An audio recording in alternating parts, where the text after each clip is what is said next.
lumayo muna sa politika. Nung ako ay imbitahan ni Senador Marcoleta at nang sagip, nung pong nakaraang halalan, ang sabi ko kay Senador Marcoleta, Senador Cardante, kumali, ayoko munang sumabak sa politika. At umabot po sa punto na maraming nagiging panggugulo, debate at away sa politika, hindi po ako nakikialam. Hanggang sa lumapit si Sergeant Orly Gutesa. Gutesa! Gutesa! Gutesa! Gutesa! Gutesa! Si Sergeant Orly Gutesa po, lumapit sa akin, ang sabi, dahil nung panahon na yun, chairman ng Blue Ribbon Committee, si Senator Dante Marcoleta. Ang sabi niya, sabi niya, ito po ang mga nangyayari. Nag-deliver po kami ng pera. Dito, sa may Valle Verde, dumarating ang bilyong-bilyong pera.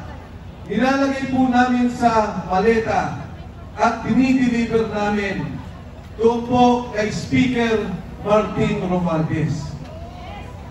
Marami po siyang kwento, pati yung Department of Health. Pinapakialaman ang pondo, ang mga kontrata, ang mga gamot, ang tulong sa mahihirap. Meron pang kinuwento si Sergeant Gutesa, sabi niya, Sir, ang dami po naming pera, pinamimigay sa media. Hoy! Kumusta ang bayan ng media? Bayan ng media! Bayan ng media! Ang sabi ko, Sergeant Gutesa, mas maganda na ikwento mo yan kay Senador Marcoleta. Mas magandang siya ang makadinig dahil siya naman ang taga-pamahala, ang pinuno ng Blue Ribbon Committee. Kaya po nakita kami. Sabi ko kay Senador Marcoleta, Cardante, pakinggan mo lang. Sabi niya, Mike, totoo ba yan? Yang pagkaong yan kilala mo. Sabi ko, pakinggan mo. Tingin mo kung ano sasabihin niya at magugulat ka. Nakita po kami, kinuwento ni Sergeant Gutesa kung ano yung ginagawa nila na bigayan ng pera. Ang katunayan ko, ngayon ko lang nalaman na yung isang maleta pala kaya maglaman ng 48 million pesos. Alam, may katabi pala tayong at yung pala po, media. 1 bilyong piso ang kalagahang bigat ay 1 kilo. Huwag na muna kayo maingay. Hindi na po sila Nakikinig kami. nagbibilangan ng pera. Kilo ang pera para malaman kung magkano. Kilo! Puta! Kilo! Magugulat kayo kung pinento niya. Disyembre, isang delivery, 2.5 billion pesos ang piniliver. Inaakyat sa bahay ni Saldico, wala po Valle Verde. May bahay si Saldico. Doon po kinikilo pera, binibilang, ilalagay sa maleta. Dadalhin sa bahay ni Saldico, dyan po sa Shangri-La Horizon sa BGC. Inaakyat lahat ng maleta at pinababa muli. Hindi ko pa maintindihan, tinanong ko, Sarge, bakit inaakyat pa yung maleta ang bibigat? Pagkatapos ibababa muli. Sabi niya, Sir, hindi ko rin po alam. Pero ganun po ang aming ginagawa. Ngayon ko lang napagtuntun na yung palang mga maleta, kinukunan ng litrato para malaman ang delivery kay Speaker Martin Romualdez. Yan! Ngayon po, nung una, si Sergeant Gutesa sabi niya, hindi ko kailangan ng protective custody o proteksyon ng Senado. Sabi niya, huwag niyo na rin po akong isama sa Witness Protection Program. Kasama siya sa mga kasama niyang Marines. Noong una, hindi po kami nakapag-usap ng direkta. May nagsasabi lang po kung ano ang kanyang mensahe. Ngayon, ang huling mensahe nung nakaraang 2 linggo, hindi na po siya pinoproteksyonan. Siya po ay kinukulong na, illegally detained ng kanyang makasama ng MC2 ng Philippine Marines.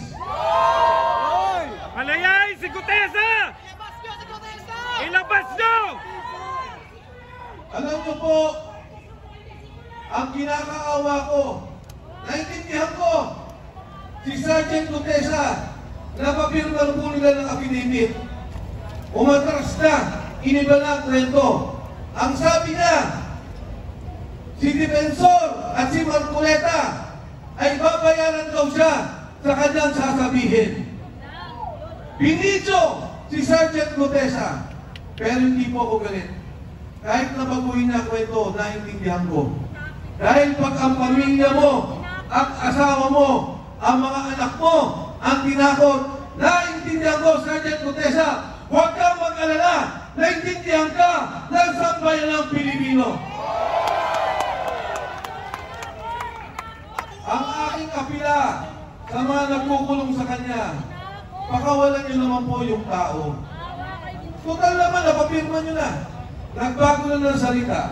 Total naman, na-video niya. Na sinasabi na kaiba na ang kanyang salita. Na hindi na siya nag-deliver kay Martin Romualdez. Pakawalan niyo na po yung tao. Dahil yung tao, hindi na kinabang kahit sino sa kawalang-yaan, sa korupsyon na nakikita natin sa gobyerno. Tama! Yung kay Sergeant Gutesa, konsensya.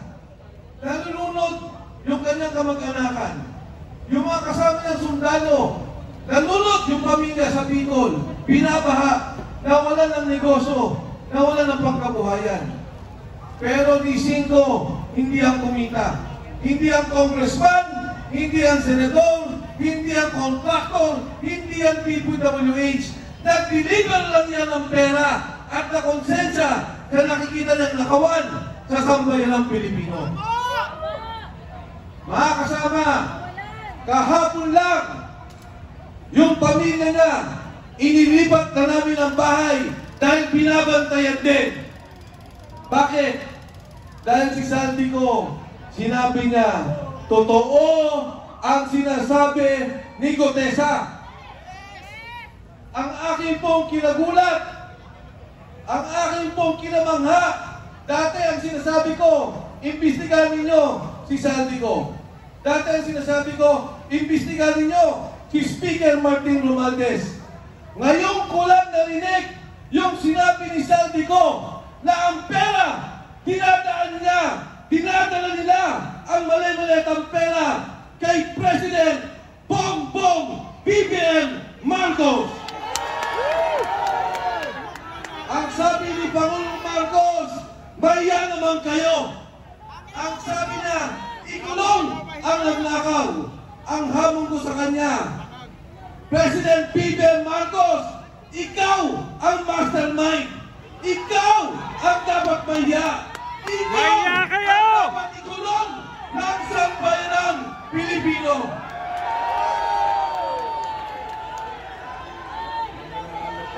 Ngayon, sasabihin nila, ang sabi po nila, Saldico, umuwi ka, harapin mo ang kaso. Ngayon, ang sabi nila, may kaso na si Saldico. Nung araw, ang sabi nila, wala silang kaso kay Saldico. Nung sila na ang tinuro, Speaker Martin Romualdez, President Bongbong Marcos, biglang nagkakaso, biglang papauwiin dito. Para ano? Patahimikin? Para ano? Pabalik na rin? Para ano? Patayin at pawala na ang tunay na mastermind, ang tunay na nagbebenepisyo sa korupsyon, pondo ng sambayanang Pilipino. Yan pong pondong yan, pera nyo. Binabayaran natin lahat yan. Buwis yan ng taong bayan. Tapos ganyan lang mangyari. Paano ang edukasyon? Yung PhilHealth, kinunan na yung pondo. Paano ang mga ospital? Hirap na ang mga Pilipino. Pero ngayon narinig natin, bilyon-bilyon ang nawawalang pondo. Ngayon no, yung mag-asawang Paul Estrada, ito yung assistant ni Saldico. Anong ginawa nila? Ibinyahe, papalabas. Yung Paul Estrada na konsensya. Yung kanyang asawa po, tumawag at sinabing gusto na nilang umuwi. Ano pong ginawa? Binugbog! Pagkatapos, inilipad sa Chile. Pero may maganda po akong balita sa inyo. Yung pong mag-asawang yan, hawak na natin. Yun! Yari kayo! Si Paul Estrada po, kailangan natin protektuhan.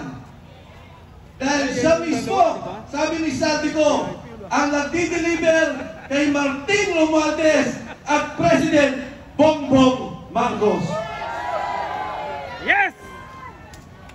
Mga kasama, yung ating pong pagkakaisa ngayong hapon, nung una, ayokong manawagan na mag-resign si Bongbong Marcos. Ayoko pong manawagan doon sa saraping sinasabi nila na magnanakaw at dapat ikulong si Bongbong Marcos. Pero dito sa akin nakikita, yung pagsalita ni Saldico, wala na pong kaduda-duda. Si Saldico, chairman ng Appropriations Committee ng Kongreso. Bata nila, tao nila, 3 taon. Hindi ka magiging chairman ng Appropriations Committee kung hindi ka pinili ng Pangulo.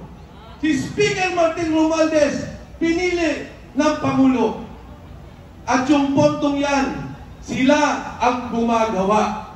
Sila ang nag-aayos. Ngayong pong araw, tinanggal si Executive Secretary Bersami. Ngayon na!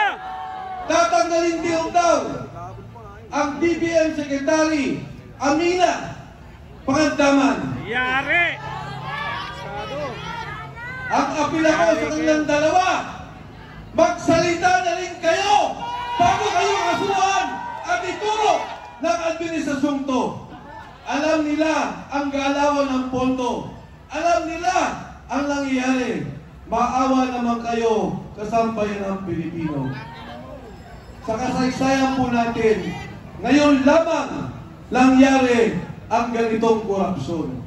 Ngayon lamang ang nangyari ang ganitong nakawan. Ang sitwasyon po natin, ang mismong sindikato, ang administrasyon, ang Pangulo, ang nangunguna sa sindikato ng Republika ng Pilipinas. Marcos resign! Marcos resign! Marcos resign! Marcos resign! Marcos resign! Marcos resign! Marcos resign!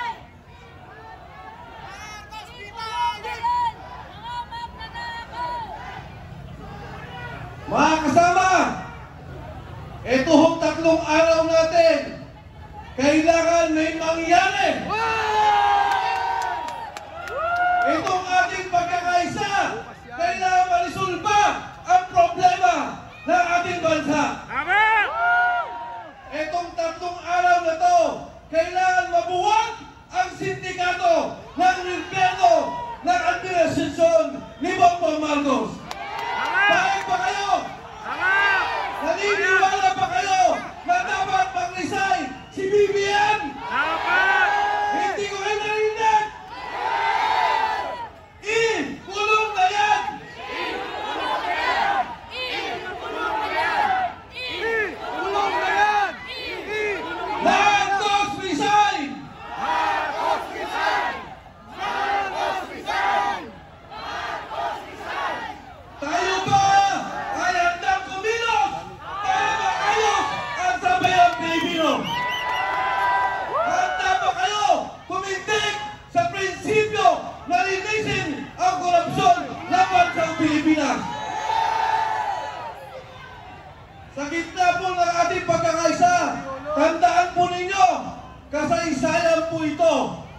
na sa pagkakataong ito, tumayo ang Pilipino, tumayo ang sambayanan para itigil ang korupsyon, itigil ang bulok na sistema at ayusin ang kinabukasan ng kabataan Pilipino. Maraming salamat po. Magandang gabi sa inyo lahat. Mabuhay si Defensor! Si Miriam Maraming salamat.